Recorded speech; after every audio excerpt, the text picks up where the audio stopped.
Hello, and welcome back to the Hot Action Podcast. I'm your host, Matt Kerr, and this is my co-host for the week, Arash Memarzadeh. He is the co-host of the Pucks on Net podcast.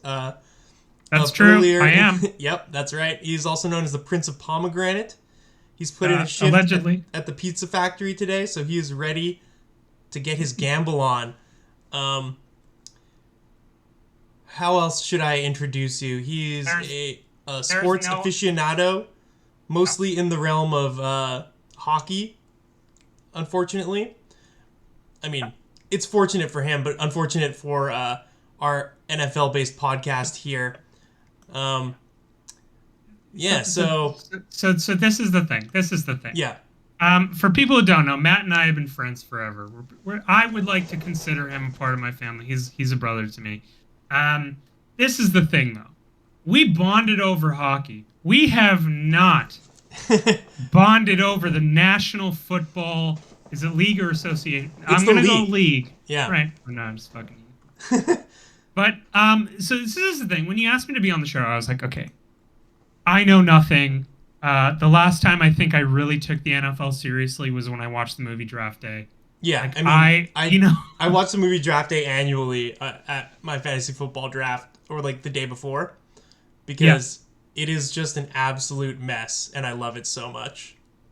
It's so funny because I know we're gonna get into the show, but there's this one there. It's just like in any situation, if a general manager trades multiple first round picks to draft a guy he could have gotten at 7, like you're like.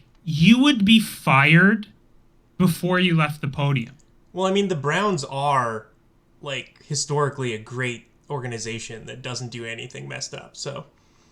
Didn't they invent football? Didn't Cleveland invent football? Ohio is a very, very football-crazy state. Like, from what I understand, the Ohio State University, they got the Browns, they got the Bengals.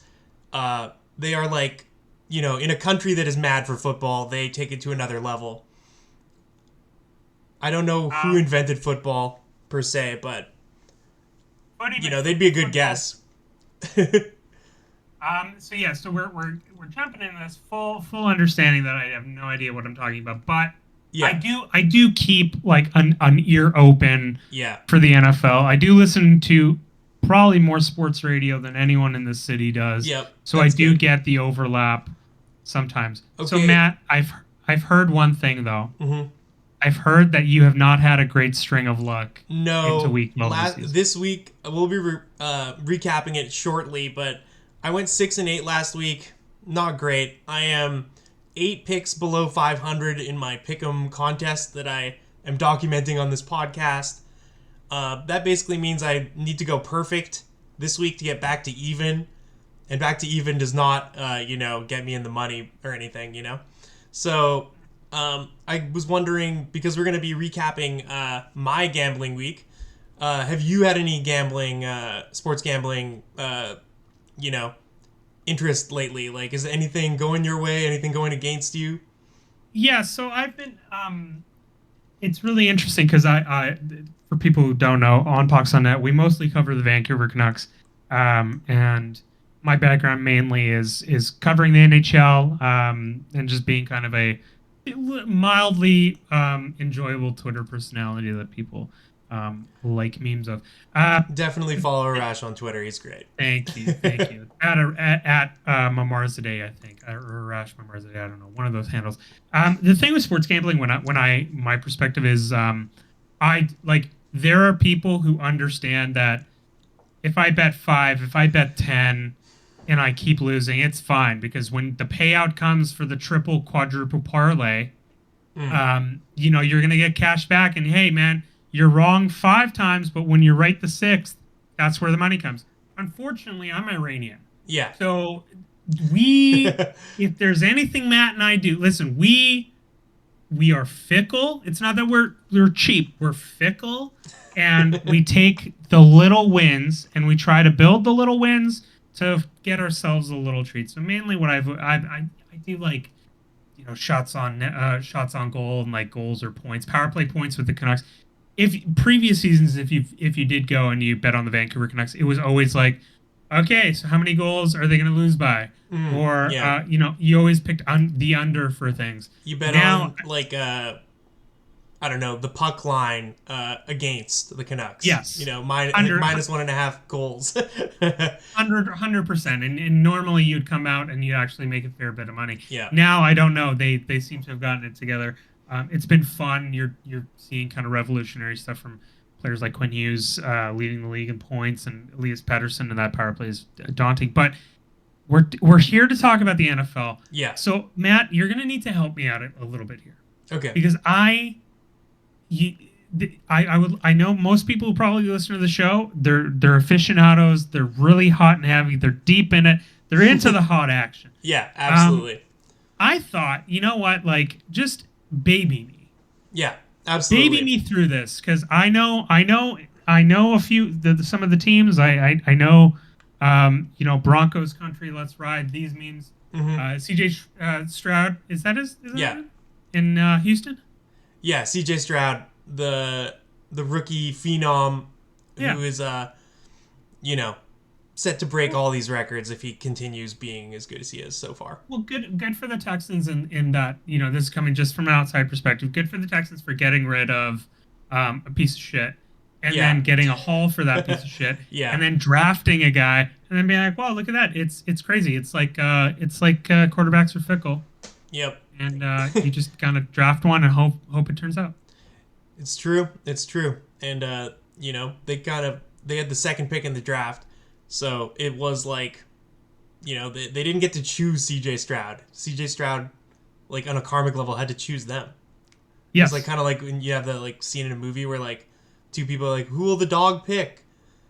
And like it's like, are you gonna go with the Browns? No, are you gonna go with the Panthers? Or are you gonna go with the Texans? And the dog's like kind of looking left and right. And then he ended up with the Texans. Is all I'm saying. Yeah, so that's good. And I always bugged you about the Russell Wilson thing and being like, hey, what's going on with the Seahawks? They got first round picks, man. I mean, how's that going? I am loving my life now that I can kind of look and laugh at the Russell Wilson situation. He's actually had quite a good season statistically this year. The Broncos are kind of turning the corner into respectability potentially if they keep up their kind of current form. That being said, he's still a cheeseball. It's hard to root for him. I have a quick question in regards to this. So the one thing, again, this is outside perspective. I'm asking really basic level questions, but sometimes when someone isn't indoctrinated into the 24-hour news cycle of a specific league, they can kind of look at things and just ask questions that people haven't asked in a while. My thing, just in relation to the Seahawks. So, like, what is the plan here? If I had to guess, is Geno like a placeholder, and Pete Carroll's just waiting? Like, what? I'm trying to just figure out what the plan is. I mean, the way I see it is Geno is extremely capable for the fact that we found him in the bargain bin. I doubt he is the long-term quarterback of the future for the Seahawks. Like, and if we are planning that, he's quite old. Like, he's been in the league something like 9 years, I believe. That's he's been around since butt fumble time, right? Or is that a little bit after that, I think. Gotcha. Because he was originally a Jet, and that was Mark Sanchez who did the butt fumble with the Jets. Gotcha. So he got drafted quite highly as well. But he's just been like suffering on bad teams, and now he's got the chance to start with the Seahawks, and he's like making everything of that chance. A lot of Seahawks fans are not like super stoked on him for some reason. I don't agree with them. I like him. But I don't think, like, I would be surprised if in the next 2 years the Seahawks didn't draft a quarterback highly. Yeah, I was just so curious. Like, I just saw all those picks with the Broncos and stuff, and I was again, I don't really know shit about the NFL. Yeah. But normally when you have a surplus of picks, you'll go and be like, okay, well, let's take a flyer on a guy. Yeah. Well, okay. I think we should get into these this recap, and feel free to interject whenever you want. Yes, sir. I started last week, Thursday Night Football, Cincinnati versus Baltimore. A extremely high quality game on paper. But then it turns out that Joe Burrow might have been injured before the game. He wasn't on the injury report, but there were photos of him wearing something on his arm, like some sort of medical device on his arm because of swelling he got on the plane ride. And then, of course, he is injured partway through the game. Baltimore runs away with it. My bet of Cincinnati plus 3.5 doesn't come through. I should have picked Baltimore. I like them better. There's a method to my madness. In primetime divisional games, I take the points for the most part, unless I really hate the dog. But yeah, I didn't hate Cincinnati. I think they're pretty scrappy, but without the Blue Eyes White Dragon, Joe Burrow. Wow, well done. Yeah, what's happening? So Joe Burrow's out for the season. He's out for injured. the year, yeah. Some sort of wrist injury. I believe surgery is required. Which is unfortunate because, like, I quite like the Bengals. You know, like I said, respect the squad. Joe Burrow's really exciting to watch. And, you know, the rest of the year will be worse for him not being in the league, unfortunately. Yes, sir. Well, I'm sorry you whiffed on that. Yeah. We all whiff. Yeah. It happens. Well, we can't make too big a deal out of it. There's a lot more of those left in the recap. First game Sunday morning, Dallas versus Carolina. Carolina's 1-9. I took Dallas minus 10.5. That worked. They won 33-10. Pittsburgh versus Cleveland. This line was kind of juicy in the pick'em. Like, there was not a lot of places where you could get plus 4.5. But yeah, I took, like, you know, divisional game. Pittsburgh versus Cleveland plus 4.5. Take the points. Pittsburgh loses but wins with the extra points. That's a win for me. Then we got another divisional game. I foolishly didn't take the points. Detroit versus Chicago. Detroit kind of never gets out of first or second gear for the first 3 quarters and then pulls together a miraculous victory by 5, right, but is not enough to cover the 10.5 point spread. That's a loss. And how are the Bears doing? The Bears are 3-8. Okay. I don't know if their starting quarterback Fields is going to be back soon. Oh, is that Justin Fields? Yeah, Justin Fields. And then they've been under the watchful eye of a guy named Tyson Bagent, who kind of came out of nowhere, from as far as I understand. He was quoted as saying that he was ready to CrossFit his life away, but then he got a chance to play on an NFL squad. So, you know, he's making the most of his opportunity. He's got 2 wins on the year. Fields has 1. So I'm wondering if there's a little bit of a quarterback controversy brewing there. Yes, sir. Yeah, especially considering I believe Fields was taken first overall, if I remember correctly. If not, he's very highly drafted. So, just to talk about this in hockey terminology, yeah. How much leeway do quarterbacks get? They get a lot, generally speaking. If you're drafted with one of those, like, say, top 5 picks, like, they're going to give you a lot of chances to screw it up because, for the most part, if you whiff on one of those picks, you're done as a GM. Like, you know, generally speaking. Some guys have a crazy long leash, like maybe, you know, previous years, like, say a guy like Bill Belichick drafts a quarterback there and he whiffs, like, are you going to fire him as the coach and the GM? Like, maybe now, but probably not for the last long time. I don't know. But yeah, it'll tank your franchise and your GM-ship if you don't get these type of things right. And, you know, the other positions tend to be more reliable at the top of the draft as well, right? If you draft, like, these edge rushers, cornerbacks, wide receivers, those kind of guys, like, they tend to hit at a higher rate. Right. I don't know why. It's just really it's really funny. Tough. It's funny that I bring. It's just funny that I bring it up because in relation to the NHL, like, you can whiff on picks. Yeah. And you'll still have a job. Not only will you have a job, like, if you are eventually fired, within 6 months you'll be hired by another. Yeah, I don't know. Like, the NFL has, like, nepotism issues just like the NHL, but they don't seem to be as, like, recycly.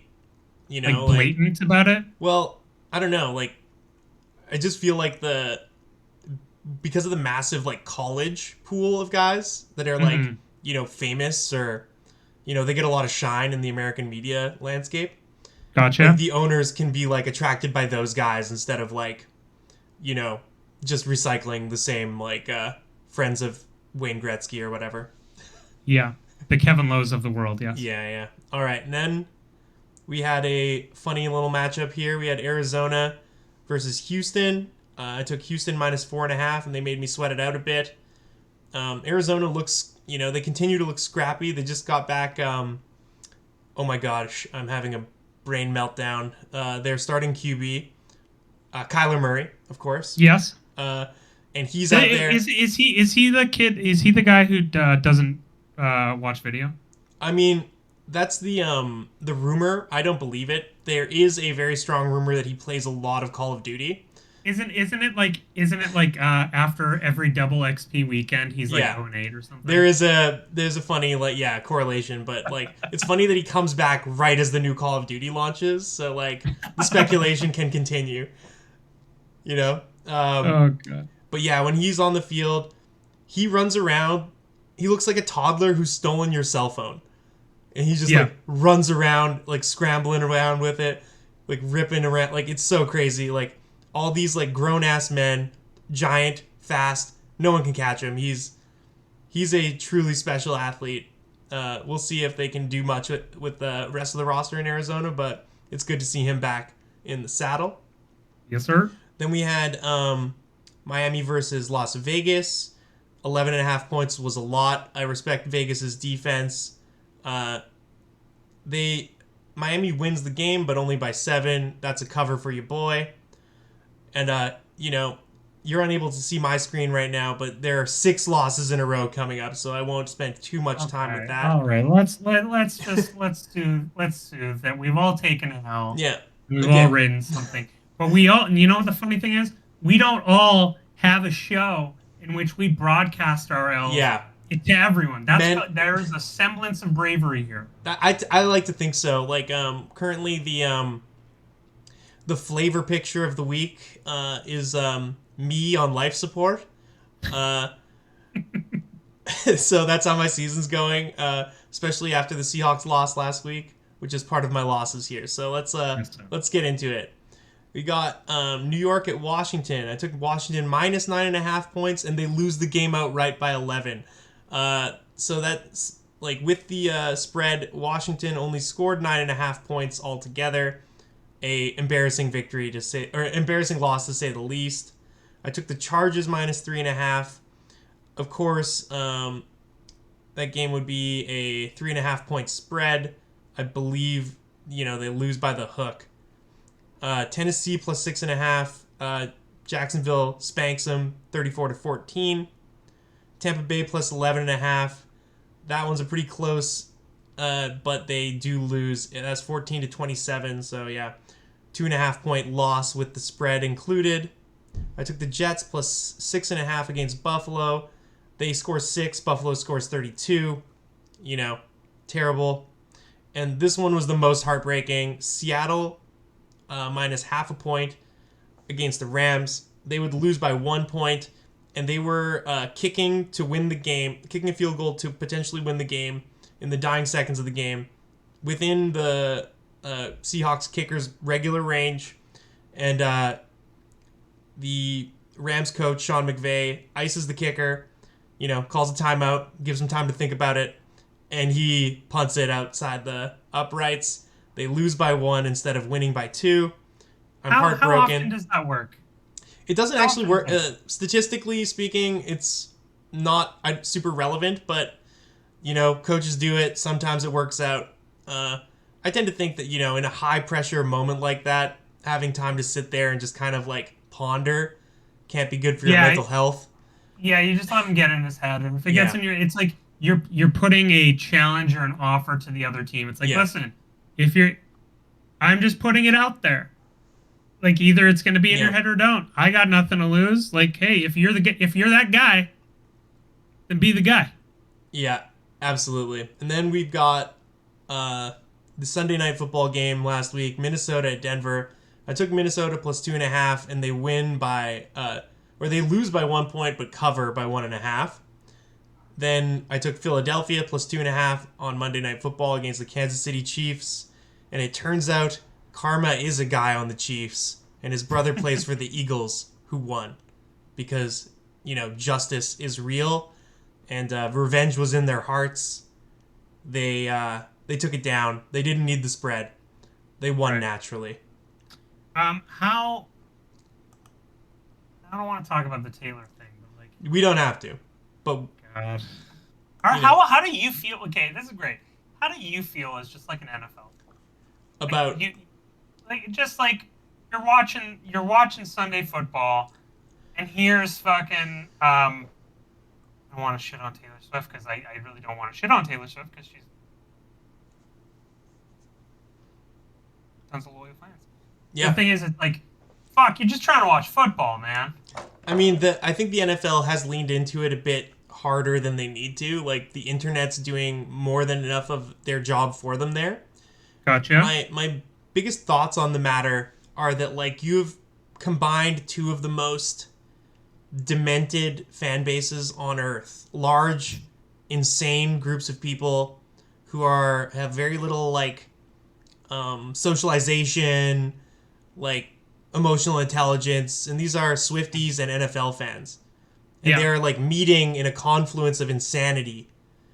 Like, that is hard to describe. Like, it's like from a science fiction novel, the, like, psychic damage that is being done to the, like, American public, that these two groups of people have to interact online. I feel it. I've just always been curious, like, how the discourse has been. Yeah. All right. I don't know much about the discourse outside of my, like, kind of thoughts that, like, these two groups are too large, too powerful, and too, like, disturbed to sit next to each other. It's like, I don't know. It's like you put Jeffrey Dahmer and sat him next to John Wayne Gacy at the cookout, you know? That's the two internet, like, that's the, I don't know, the vibes that these two groups of people give off. I am a NFL head. I'm a supporter of, T Swift, like, in a, very vague and, like, not super hyped up kind of way. Like, get yours, girl, you're doing great. But, these groups of people in general are insane, and I don't want to make either of them mad by saying that they're terrible, but I did just call them kind of serial killers. No, it's just listen, we're all mega fans of something. Yeah. Okay. It's just, who would have thought that Taylor Swift and the NFL could kind of converge upon themselves, these two mega. It seemed impossible. Mega bases. Just a few weeks ago. It did. But we don't have to. Hey, I'm wishing all the Swifties and all the footballers the best of luck. All right. So now we can get into our picks for this week. Would you like to start, or should I take the first pick? Here's the thing. We're gonna go through the list. I'll start. You have yours. You have them written down. So. Well, I have them written down, but here's the thing. I know there's the spread. Yeah. Right, but you have to understand that I'm going clearly off of vibes. Yeah. And I have no idea what offenses are. But I think the test here is, can a dumb idiot like me come in and just with some, Rick Rubin-esque energy, assess these teams and be like, you need more snare, you need less tracks on this album. Yep. I mean, like, I think the nature of betting against the spread is, anything can happen. Like, my current record against my co-hosts is 1 victory to 2 losses. I don't know who would have more experience in any of these matchups, but I tend to think it could be anybody's game, especially considering my record this year is well below 500 picking against the spread, and in theory it's supposed to be roughly 50-50, so like a monkey could do better than me at this point. So okay, well we'll try and we'll see what goes. We'll see what happens. I hope you slaughter me. Hopefully it's a get right game for your boy. Okay, Matt, I'll go first. So just to start everything else. So we got Carolina and the Titans. The first game of the week is Green Bay at Detroit. Oh, Green Bay at Detroit. Well, I'm gonna. On Thanksgiving, by the way. This is tomorrow, 9:30 a.m. So I've heard Detroit has a good offense. Oh yeah. Yeah, and neither Brett Favre or Aaron Rodgers playing Green Bay. Yeah. Was it Justin Love or what's Jordan Love, yeah. Jordan Love. I was close. The thing is, I haven't heard a lot of crazy stuff in Cheesehead Nation lately. No. I haven't heard a lot of rumbles. They're rumble. currently 4-6. I tend to think Green Bay is pretty well coached. Jordan Love, most of his career has been sitting behind Aaron Rodgers, and he's this is his first full year as a starter. So yeah, like he's not like blowing the world up like some other guys, but he's quarterbacked the team to 4-6. That's respectable. Okay, I'm gonna go Detroit here. You're gonna go Detroit? I'm gonna go Detroit because they are Lions. Yeah. They have quarterback's Jared Goff? Yeah. Oh, look at that. See, I've done a little bit of research. I know. Yep. I'm just gonna outright pick Detroit. Can I do that? Okay, you pick Detroit. I will be picking Green Bay. What? Why? What? We want to pick different teams, but I'll be picking Green Bay because it's a divisional matchup. You're getting points. It's not a primetime game, but it will be being broadcast on its own, like no other games at the same time. So they'll want people to not tune out. There's no evidence that this is real, but I believe that when the spotlights are on the refs, they don't want to ref a blowout game. Okay. That being said, Detroit at home could make this a blowout. I'm not like certain that this is no one's ever going to be certain about this. But I do tend to think that, for the hardworking Americans on Thanksgiving who are trying to ignore their weird uncle's political takes. Oh, those takes are going to be great. Yeah. They want an exciting game. They don't want a blowout. But, it's 9:30 a.m. Anything could happen. Hey, pal, listen. In Detroit, I just want you to win, Matt. I just want you to win. I'm not here to win. I'm the fluffer. Look, I'm here to get your confidence. And Detroit plays every Thanksgiving at home, so there's a lot of they fill the. Is that a TV? Is that like a TV markets thing? I don't know how that works, but usually Washington plays Dallas because they want to remind people of the indigenous genocide. Yeah. Now that they're the Commanders, it's less potent, but it's still the Redskins versus the Cowboys on Thanksgiving. Yeah. In my mind. Then Detroit plays at home. And then there's another game. So gotcha. We got 3 games tomorrow. And of course, so the next one is Washington at Dallas. Mm-hmm. And Dallas is giving up 10.5 points. So I'll pick first this time. I gotta go with my,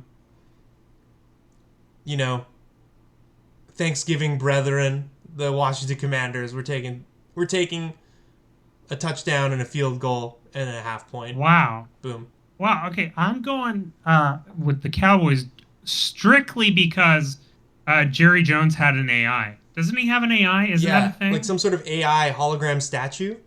Yeah, like something you can like go ask him stuff about his life or whatever. Yeah. Listen, man, I not that I know anything about football. I'm just saying, I think I saw some people playing and like Madden on the giant screen TV at the Cowboys Stadium once. Mm-hmm. And I just think with all these the tech marvels that are happening in Dallas, I can pick Dallas, the Cowboys, man. Okay, I respect that.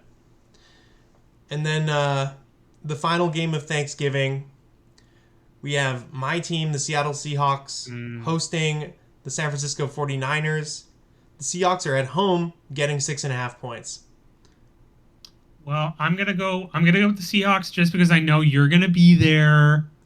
You'll be there, Matt. Come on. I was watching at home. I went to a game 2 weeks ago. It was great.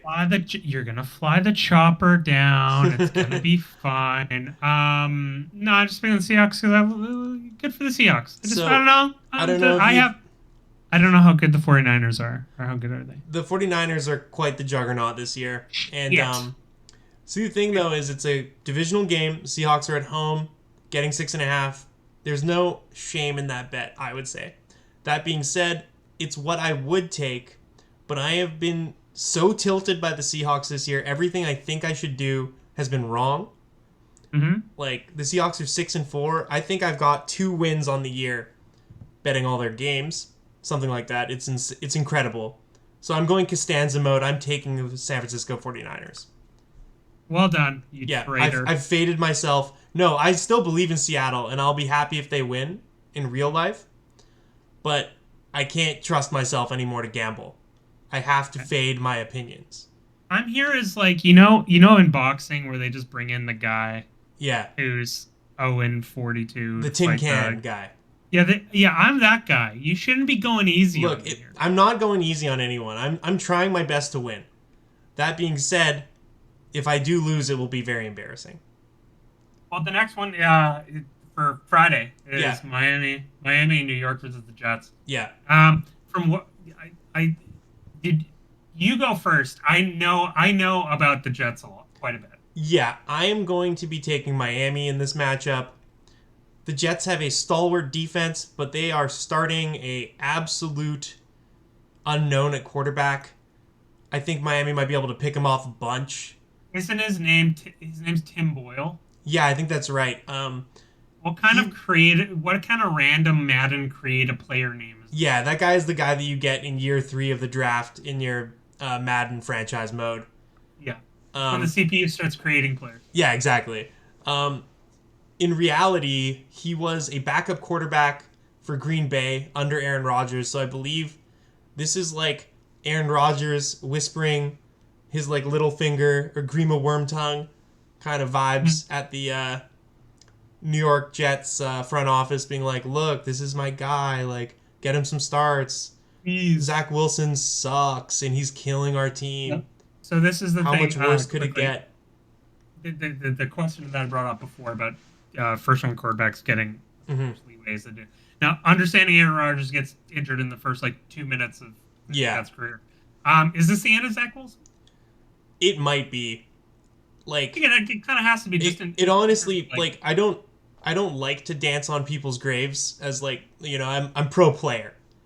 right. Unless you've done something terrible off the field, I'm generally like, I want everyone to succeed, like a soccer mom.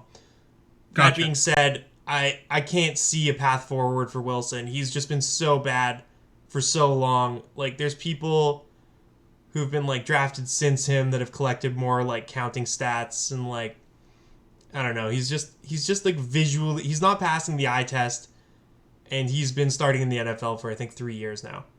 Gotcha. Yeah. Um, and like, this team should be decent with a like functional quarterback. Like, the whole roster is talented. Right. Just Do the you? I just have to ask, like, like going back in time, what do you think the Jets should have done? Like, should they have just went back and given Joe Flacco some money? I mean, that was Said, actually an hey, option this week. Like, he traveled for a workout. Joe Elite Joe Flacco was in their facility, as far as I understand, this week. so what I'm just curious about, like looking at it from a professional sports standpoint. At the beginning, so Aaron Rodgers goes down, and you, as an organization, probably know what you have in Zach Wilson, right? Yeah. You Well, I kind mean, of know. they should have known better, though, because they Yeah, got rid of they Mike White had played games for yeah. them, and I thought Mike White had looked better than Wilson, but they let him walk because it would have been embarrassing to let go of a guy you drafted that highly, even in a scenario where you're picking up Aaron Rodgers to start. So is it? But So is I think this that was a just like mistake in retrospect. yeah? Do you think this like was it just a saving face thing? Like they could they I not have understood? Hey, we traded for Aaron Rodgers. We put in all these assets. We built this fucking defense in front of him, and Yeah, now he's injured. And instead of just saying, okay, like let's get our journeyman guy who's had experience in the league and who at least has yeah, some goddamn poise, instead of being like, hey, maybe we can make this our reclamation project QB with a racist mom work. yeah. I I do don't get not that. know what they were thinking exactly. Last year, if you looked at their QB room, it was like abominable. Hmm. Like, you know, you had Zach Wilson. Like, the fact that like Mike White like came in and looked like decent was a Hmm. huge, like, I don't know, surprise to me last year. But again, it's like, on offense they've got a lot of good weapons, and then on defense it's super locked down. their O-line is a mess, which is kind of why it's not super surprising that Aaron Rodgers got injured. So, like, I don't know what you do here. They have a bad O-line, and Buddy's going to be under assault. And, the last time I think he was, like, putting up statistics was in college, and he was not a particularly exciting college quarterback. So, we'll see how it goes for the Jets. Did you pick one here? Did you pick? Oh, I'm picking Miami. Yeah, okay. So he's vaping on the sideline till the playoffs start. Yeah, I mean, he said it's gonna get weird. So Hard Knocks is doing 2 seasons a year now. Are they? Yeah, so this year's it started with the Jets, and then the mid-season Hard Knocks is Miami. So they transfer over, so they go for like 8 games, and then they go to another team. I guess so. It's just that the Miami episodes have just started airing. And there was a highlight I saw with Mike McDaniels being like, "It's gonna get weird, guys." Like, amazing. It's always great when you can speaking about sports, like you can see certain coaches or personalities in leagues that kind of transcend the league itself. So you can watch Mike McDaniels talk on a podium, like him. There's this great clip of him. I think they were was it Germany or? Yeah, I believe it was. And one of the reporters there asked an incredibly pointed question where he's like, "Hey, I'm asking about these certain play calls you're making at this. And Mike McDaniel's comparative to American sports writers who were like, "Do you think your players want it enough?" Yeah. I think blows his goddamn mind. I mean, German people in general will love to ask a very technical question of media availability, and then generally people who come up in the soccer culture tend to care a lot more about systems and strategy than the average U.S. sports fan who's like, "Can that guy huck it over the dang mountains? Can he throw a bullet? Yeah. Is he the right type of player? Is he the type of player that we want in this league? Is he a good Christian? Anyway. Is he a good? Is he home on a Sunday? Kind of guy. Is he the one that's basting the turkey? Anyway, right. So going right into it. Jags in Houston. Sunday morning, Jags at Houston. Houston's hot. Houston's hot like a red poker in the fire. But Jacksonville, Trevor Lawrence talking about good God-respected boys. Jacksonville's 7-3, Houston's 6-4. If Houston wins this game, they are flipping the division. They were clocked in at the beginning of the year to be possibly worse than the division, but they are battling for first. So this is a very important game for both these teams. Jacksonville obviously wants to hold on to it. Houston wants to take it. They're getting points at home. This is a tough pick for me. Do you want to go first, or do you want me to go first? Yeah, I'll go first in that I'll say, as a person who watches AEW wrestling, fan of the Khan family, I'm sorry to say, I'm going with the Texans here. You're going with the Texans? I'm going with the Texans just because, hey man, if you're hungry and you got this, there's something to be said when you have one spectacular player who comes in with some goddamn shit to prove. Now, again, I huge love for Trevor Lawrence. He's very tall. He's very tall. And he's very tall, and he's got good hair. That's nice. I don't know. I'm just going for ever since the draft, CJ's draft, I kept asking you about this guy. I'm like, hey Matt, I've been mind-numbingly looking at these draft reports of the draft, and I'm wondering why doesn't Seattle this guy looks like Russell Wilson too? Yeah. Why don't they just take him? And they picked an edge player, I think. Seattle picked Devin Witherspoon with the 5th pick. I mean, CJ Stroud wasn't falling to him. Okay, it would be Will Levis was available still, and the guy that the Colts took, whose name is escaping me, but he's great too. Or he appears to be great, but he's been injured most of the year.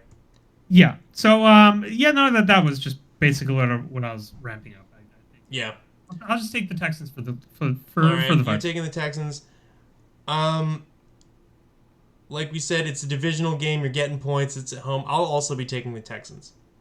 But this is a tough pick. I think Jacksonville is probably a slightly better team. Mm-hmm. But yeah, I'm just, going with the chaos pick. And we have another... Well, Matt, if anything has led you down a good path, it's the chaos pick. Yeah. Then we have another divisional game Sunday morning. Pittsburgh at Cincinnati. Cincinnati is getting a half point at home. I'll go first because you went first last time. Pittsburgh has been winning ugly, and Cincinnati is starting their backup QB. I'm taking Pittsburgh. They fired their offensive coordinator, Matt Canada. And, for a 6-4 team, that's kind of unusual. That being said, everyone seemed to hate him for some reason, probably because people said their play calling was extremely predictable. Yes, sir. But yeah, I think Pittsburgh's been winning ugly. I think when it's a half-point spread, I'm going to need more points than that to bet on Cincy. Yeah, I think the will might be broken. I'm just gonna say it's going to be tough to keep fighting. They started out bad. They were battling back to respectability, and then to have your, the locker room leader, the veteran, the guy, go down like that. Go down. It's going to be you're going to have to be mentally very strong to not have that affect you. Yeah. Amen. I'm going Pittsburgh. I'm going Steelers. Yeah. Sounds good to me.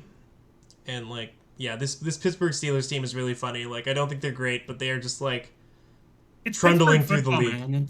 It's Pittsburgh football. It's gonna be okay, we're gonna score 6 points. Yeah. Where it's gonna be. They're gonna miss a field goal. We're gonna lock it down. But yeah. Then we've got Carolina, the by record the worst team in the league, up against the Tennessee Titans in Tennessee. Do you have any thoughts on this? No, Matt. At the end of the day, these are two of the worst teams in the NFL. Correct? By record, certainly. Record, they're in the basement. Can I ask? Have the Panthers it's week 12? So did they do a fire sale at any point? No, they don't really have the assets to do a fire sale. Okay. They got rid of kind of their lead wide receiver before the season. I don't know why you would do that with a rookie quarterback, but yeah, he's currently their lead wide receiver is currently on the Bears. They got a guy named Adam Thielen, who is a veteran, kind of maybe safety blanket type of character for their quarterback. Gotcha. I'm gonna go the Tennessee Titans. Yeah, I'm also on the Titans for this one. Right. I just they're at home. Mike Vrabel, the coach of the Titans, is quite good as an underdog. This is a very rough year for the Titans, but generally they're respectable. And if they can take a lead, they've got Derrick Henry, the king of running backs, Tajay Spears, his understudy. I think they will if they can take a lead, they will strangle this game to death. Yes, sir. Thank you. I'm glad that I made a good pick. We'll see about that, Arash. 3.5 points might be too much to manage here. What next is the Saints in Atlanta? Yeah. I'm just gonna quickly say I'm going Atlanta. Okay.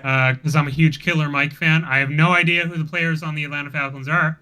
Yeah. But hey, Atlanta, let's go. I like ATL, that. Baby. I like that analysis. I'll be taking New Orleans because I'm a Lil Wayne fan. Okay. All right. No, that's good. All right. Well, it's good. Nothing else needs to be said. Yeah, it's Lil Wayne versus Run the Jewels and Killer Mike. We'll see. Yeah, well, or what is it? Andre 3000's new album is out.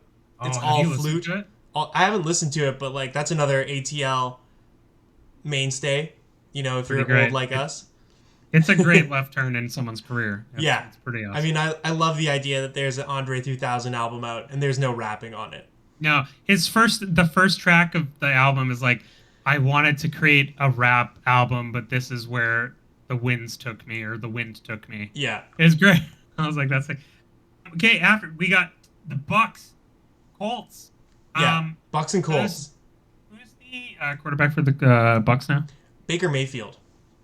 Oh, okay, I know him. So he used to be on the Browns ages ago. Yes. Then they got rid of him and they replaced him with the Texans guy. a criminal. Yeah, Deshaun Assel. Yeah.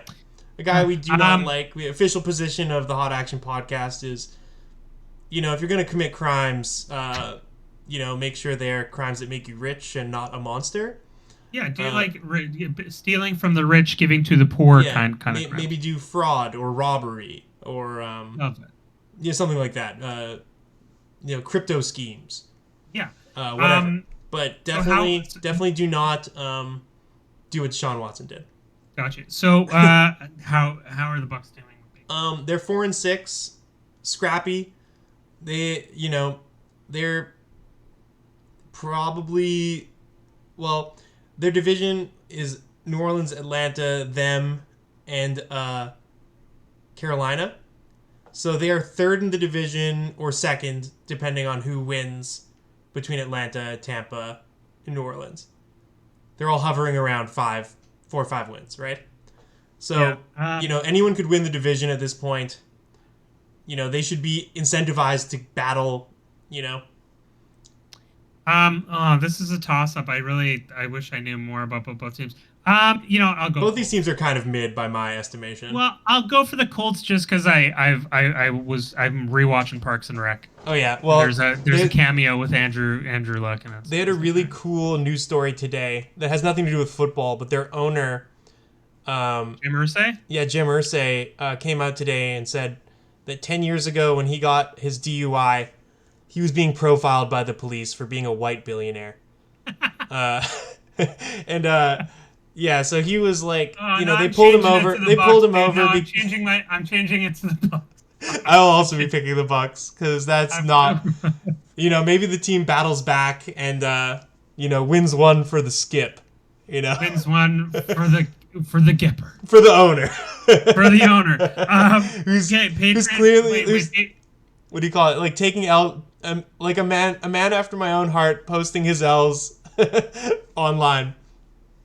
For history to etch into its illustrious books. Yeah. Matt, Patriots, Giants. I'm going New York Giants here just because this is the there's that new Mike Flanagan show, The Fall of the House of Usher. Yeah.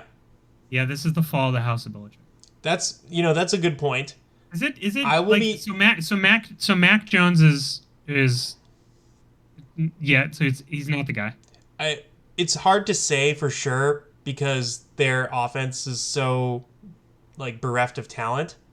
Gotcha. They've been drafting very poorly. You might include Mac Jones in that. He looked good in his first year, which is usually the opposite of how things go. Mm-hmm. You usually don't degrade year after year. That being said, I tend to agree with you. This Belichick thing is not going well. Is this a get-right game for them? I don't think they're incentivized to win. Because, even if you are Belichick and you're afraid for your job, there is the opportunity that they would just not fire you and you might still get to draft one of the top quarterbacks in this class, and there appear to be a lot. Caleb Williams. Yeah. Yes. Like Caleb Williams, yes. Michael Penix, the list goes on. Drake May. I just Drake feel May like this is first pick. I feel like this is not going to be it's not like, okay, Bill, if you lose this game, it's over. I think this is like a tectonal this is a franchise wanting to completely shift. And even if you gave him Caleb Jones, it's like, listen, we need to find the next Bill. We need to find the next Tom. It will be very tough to get rid of him because he has his octopus-like tendrils are all throughout this franchise. His kids are coaches. All the people on the staff are Belichick disciples. So, just firing him, the Bill Belichick DNA will take a long time to fully excise, I believe, unless you go absolute, Red Wedding style coup, kind of thing. All that being said, my analysis on this game has nothing to do with the Belichick side. It's my man's, the Saint of New Jersey, Tommy DeVito, Jersey guy extraordinaire. He won last week against a favorite. He's getting points this week. He's at home. he's eating his mom's ragu. He's sleeping in his family's house. Which is true, by the way. I don't know if you know that. Tommy DeVito lives at home in New Jersey and is the quarterback. Wait, Tommy DeVito is the quarterback of the Giants? Yes. Oh, I'm going Giants, baby. Ugh. Yeah, we were going Giants before, but I know you. I was going Giants before, but I was like, the Sopranos I didn't even know about this. So TD Tommy DeVito, TD Tommy. Did they draft him, or like what's his story? I have literally no idea. All I know was that Daniel Jones was supposed to be the guy this year, but then he took he got like a neck injury and then a concussion. So he is he's also being been paid put an on ice. absurd amount of money. Oh, an absurd amount of money, and the Giants have been really bad with or without Jones. But last week DeVito did his thing, and I think it's really funny. And this might be another chaos pick, but like, it's hard to bet on the Patriots this year. They're playing in the Meadowlands. Can't be upset that like we got touchdown Tommy in the game. What's the thing that you post all the time? Unintelligible Italian noises. Yeah, it's not unintelligible. It's like incoherent Italian something. A meme from The Sopranos, y'all. Arash isn't just dude. like racially profiling people or whatever. It's one of my favorite. No, it's like guttural. It's like unintelligible. It's like unintelligible. There we go. Unintelligible Italian noises. Yeah. What's That's next? Okay, so we're both going Giants. What's next? Cleveland at Denver. Oh, okay. Are you believing in the Broncos? I believe in Sean Payton. Yeah. Broncos have a lot of talent on the roster. They've got their starting quarterback, Russell Wilson, which is different than the Browns, who I believe are playing Dorian Thompson-Robinson at quarterback because our guy Deshaun Watson is season-ending shoulder injury. So, that contract looks better and better. I'm going Danger Russ here. Yeah, it's Broncos country. Right. Let's ride. I'm locking it in. You're locking it in. That's what we're doing. Then we've got the Rams, 4-6 at Arizona, 2-9. Arizona's getting a half point at home. There's a lot of half points recently, and I don't like it because it's as if you're betting without a line at all because there are so few ties in the NFL. A half point doesn't matter. Like, I don't remember if there are any ties this year. I don't think there have been. So, with that in mind, a half point is basically like it's a pick'em. Gotcha. Might as well be 0. Gotcha. Oh man, I don't know, man. Go Rams.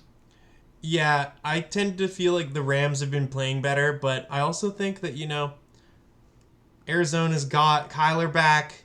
They're scrapping it up. Now's a good time as any. Weekend? Sorry? Is it a double XP weekend? I don't know. That would really factor into my picking if I knew the answer. You know what? To that It 100% probably is because it's Thanksgiving. Oh yeah. They're absolutely like, listen, all the kids are gonna be off. We can get them on the consoles and get them in the Warzone. But you also have to think about it this way. It's like if Kyler can get the monkey off his back for one weekend, he can shake this whole chatter for at least a year. Gotcha. Just don't goof it. Also, I really love that like this is the criticism. It's like for so much of the history of professional sports, it's like this guy drinks too much. Like this guy can't stop partying. Like he's going to strip clubs all the time. This guy plays too much. Now it's like, oh, this guy plays too much video games. You're like, isn't that exactly what you want a pro athlete to be doing in their spare time when you consider the alternative, the litany of alternatives? He's literally sitting around playing vids with his friends. Yeah. Like, right. What do you think? What do you think's gonna happen? But you're on the Rams. I'm still mad at them for last week for winning. So I'm gonna pick Arizona. All right. Well. I'm No. We got the spicy one. Bills Mafia and the Birds. Yeah. Man. So, to me, Buffalo's been too wasteful with the ball. Philadelphia's been getting it done at a crazy rate. Philadelphia showed they can beat good teams. The only thing that gives me a little bit of concern is Philadelphia played on Monday. So, little faster turnaround, but they're at home. I'm taking the home favorites, laying the points, 3.5 points. Yeah, I'm taking the Birds as well. Yeah. Go Birds. Grease them poles, boys. Yeah. And then we got... we got Chiefs Vegas. Chiefs Vegas, another divisional game. I'm going Chiefs here just because I feel like the Sphere is going to be too much of a distraction for the for the home team. They're mystified by the Sphere. They can't stop looking. They can't stop looking at it. What do you call it? Like they can't see it from inside the stadium, I assume, but like they're on their cell phones looking at the Sphere, like a live stream of the Sphere. Yeah, a live stream of the Sphere, but they're just like, man, it's like, do you think after we lose we can go to the Sphere? Yeah, man. Let's go watch you. It's like on the plane, they're flying into Vegas from Kansas City, and Andy Reid's talking to the whole team. He's like, "You're gonna want to look at the Sphere. You can look at it after the game." No, he's gonna Andy Reid's gonna go on the actual team plane, and he's gonna put the blinds down. Yeah. He's gonna be like, no one's looking at the damn Sphere. He's like, no. As we land the plane, lower the blinds. I know you want the goddamn Instagram of the Sphere. You're not getting it. And you're not going to trick me into thinking you're looking at the Hoover Dam. Spheres are for winners, man. Yeah. Okay. Spheres are for winners, but I'm with these divisional matchups, they tend to be close. Kansas City's not really blowing people out like they have been. I'm taking the points. So we're on opposite sides of that one, which is good for our competition here. Wonderful. Then Ravens Chargers. Yeah, Sunday night football. Sunday night football. Baltimore -3.5 at the Chargers in SoFi Stadium. I don't know. Pick them at what? I'm taking Baltimore. They're on a warpath. Baltimore. I have a pet theory that it's going to be San Francisco, Baltimore in the Super Bowl. Whoa. There's a conspiracy theory, actually, that the logo of the Super Bowl has the colors of the teams that have been in the Super Bowl for the past, 3 years. Oh, really? So, it's announced well in advance what the logo is. And then it turns out that the green and red team make it to the final in the green and red logo year. And this year it's purple and red. I think it's probably more likely than a Vikings-Chiefs Super Bowl that we get this San Francisco Baltimore. So love it. And I love Lamar. The conspiracy theory. Yeah, you gotta love his conspiracy theory. Lamar Jackson. I'll go ball. I'll go ball. I said I'll go ball. Okay. Yeah. Also, the other conspiracy theory that's getting a lot of traction this year is that the NFL is just rigged. One of my my follows on the Hot Action Podcast Twitter is just all sports are rigged 2023. He finds stuff to complain about every few days. Yeah. It's stuff like very unlikely changes in who's on courts or guys getting subbed out of games right before they hit overs, that kind of thing. And he's just if you tweet the NFL is rigged, he'll retweet you. That's how I found him. If I ever need a retweet, I know what to do. Maybe tweet the NHL is rigged and see what happens. And last but not least, Monday. Yeah. Chicago, Minnesota. Yeah, and we got to get you out of here so you can watch this Canucks game. It's gonna be good. No, it's okay. I'll go Vikings. You go Vikings? I just don't believe. Of all the noise I'm hearing from Chicago, I don't know. I'll go Minnesota. I'm also gonna be taking the Vikings. I like this Bears team, but I think they're, they've got a couple good draft picks next year. They're not incentivized to win. This Minnesota team, they can make the playoffs if they keep battling. It's a divisional game. There's pride there. And we all love the great state of Minnesota. So I'm going to be putting 38 in this tiebreaker thing because 28-17 is a very common final score for football games. Throwing that in there. Now let's quickly go over what you wrote down for your best bets. Oh, yeah. So for my 5, let's go through here for my 5 best bets. So yeah, I mean, I'm very predictable in the way I went. Miami over New York. Yeah. Seattle over the 49ers because I'm just like, hey man, that's divisional game, peak era football. You know, it's a lot of points. And look, I he's would been be there. with you if not for my emotional beating I've been taking betting on Seattle every week. Yeah. I'll go Pittsburgh over Cincinnati just because I think that Pittsburgh is just going to beat them and lull them into a sweet, sweet, sweet slumber. Detroit over Packers. And the last one was the, where was it? Shoot. I didn't write it down. No, it was, Titans over Carolina. Okay, interesting. So here are my picks. Pittsburgh, which is overlap with you. I got Washington, plus 10.5. Oh. I got New Orleans, plus a half point. Philadelphia, minus 3.5. Then Baltimore, minus 3.5. Balmer, love it. And okay, and then the final thing we got to do is we've got to discuss a lock of the week. It can be anything. Just, something that you could find in a gambling app that you could bet on that's a yes or no prospect. Sure. So this Saturday, the Vancouver Canucks are playing the San Jose Sharks. They recently just won 3-1 against the Sharks a couple days ago. They're playing Colorado tonight. They also defeated the Sharks 10-1 about, I think it was like 2 weeks ago. They're playing them on Hockey Night in Canada. Yeah. What happened with the Canucks is they played the Maple Leafs on Hockey Night in Canada, which was during a Eastern road trip, where it was supposed to be either, coming out, hey, we're going to see what's going on. I think they're going to come out this Saturday, and they're going to think that 3-1 win that we got was not enough. Yeah. You're looking at Vancouver Canucks on the money line. You're looking at Elias Pettersson power play points, Quinn Hughes power play points. Hell, you could parlay the 3 together. Yeah. I swear to God, Canucks money line, Pettersson over 0.5, Quinn Hughes over 0.5. Even if you want to sprinkle like a single bet for like an Andrei Kuzmenko who came out just after a pretty bad shot in the face injury. I just think like the 3-1 win, man, from what we saw, I don't know if San Jose's Mackenzie Blackwood is that was his standing on his head game. Mm-hmm. I just don't think it's going to happen again. So just for clarity, let's just say it's the Canucks money line over San Jose as the one lock of the week. Well, that's the one, but I would say let's get into it as well. I get what you're saying. It's people are going to follow you. It's too easy of a bet for me to be like, Canucks over San Jose. Yeah, no shit.